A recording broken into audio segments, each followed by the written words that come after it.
دنیا بھر میں عیسائی برادری 25 دسمبر حضرت عیسیٰ علیہ السلام کے یوم پیدائش کے طور پر مناتی ہے، اور یہ سوچنا مشکل ہے کہ کرسمس اس تاریخ کے علاوہ کسی اور دن منائی جائے۔ مگر کیا آپ کو معلوم ہے کہ حضرت عیسیٰ علیہ السلام کی پیدائش کے 3 صدیوں بعد عیسائی برادری نے اس تہوار کو منانے کے لیے 25 دسمبر کی تاریخ کو منتخب کیا؟ حالانکہ حضرت عیسیٰ علیہ السلام کا مستند یوم پیدائش کسی کو معلوم ہی نہیں۔ انجیل میں بھی حضرت عیسیٰ علیہ السلام کی کوئی واضح تاریخ پیدائش کا ذکر نہیں، اور عیسائی مبلغین کا کہنا ہے کہ پیدائش کے ذکر میں بھیڑوں کا حوالہ اندیا دیتا ہے کہ ان کی پیدائش شاید سردیوں کے موسم میں نہیں بلکہ موسم بہار میں ہوئی۔ تو پھر 25 دسمبر کا انتخاب کیسے کر لیا گیا؟ در حقیقت یہ تاریخ رومن کیتھولک تاریخ دان سیکسس جولیس افریکانس کے ذریعے سامنے آئی۔ اس نے سن 221 عیسوی میں یہ تاریخ حضرت عیسیٰ علیہ السلام کے یوم پیدائش کے طور پر پیش کی تھی۔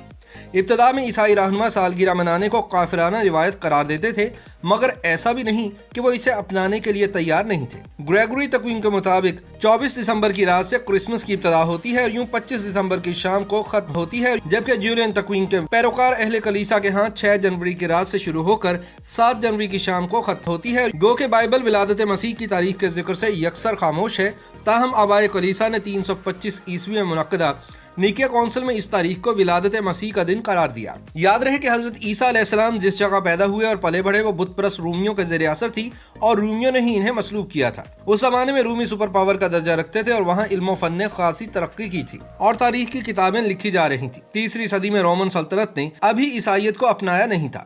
وہ 25 دسمبر کو اپنے دیوتا کی سالگرہ کے طور پر مناتے تھے۔ اس روز عام تعطیل ہوتی تھی اور آفتاب پرستی کے ایک رومن تہوار کا انعقاد ہوتا تھا، لہٰذا اس زمانے میں عیسائی مذہبی رہنما اس کافرانہ جشن کا متبادل جشن فراہم کرنا چاہتے تھے۔ سن 336 عیسوی میں رومن چرچ نے حضرت عیسیٰ علیہ السلام کا یوم پیدائش باضابطہ طور پر 25 دسمبر کو منانا شروع کر دیا۔ یہ وہ زمانہ تھا جب قیصر روم قسطنطین عیسائیت قبول کر چکے تھے۔ اس بات کو اس زمانے میں زیادہ اپنایا نہیں گیا تھا، اس لیے 9ویں صدی میں جا کر کرسمس ایک بڑا تہوار بن پایا۔ پھر پوپ پائس 11 نے کیتھولک کلیسا میں حضرت عیسیٰ علیہ السلام کی سن 1921 میں ولادت کو باقاعدہ تسلیم کر لیا۔ YouTube پر گوگلی نیوز دیکھنے کے لیے youtube.com کی سرچ بار میں googly news T V type کریں۔ گوگلی نیوز کے پیج پر سرخ رنگ کے سبسکرپشن والے بٹن پر کلک کرنا نہ بھولیے۔ YouTube پیج پر اپلوڈ ہونے والی ویڈیوز سے باخبر رہنے کے لیے بیل آئیکن پر کلک کیجیے۔ آپ کو ہر نئی ویڈیو کے بارے میں نوٹیفیکیشن موصول ہو جائے گا۔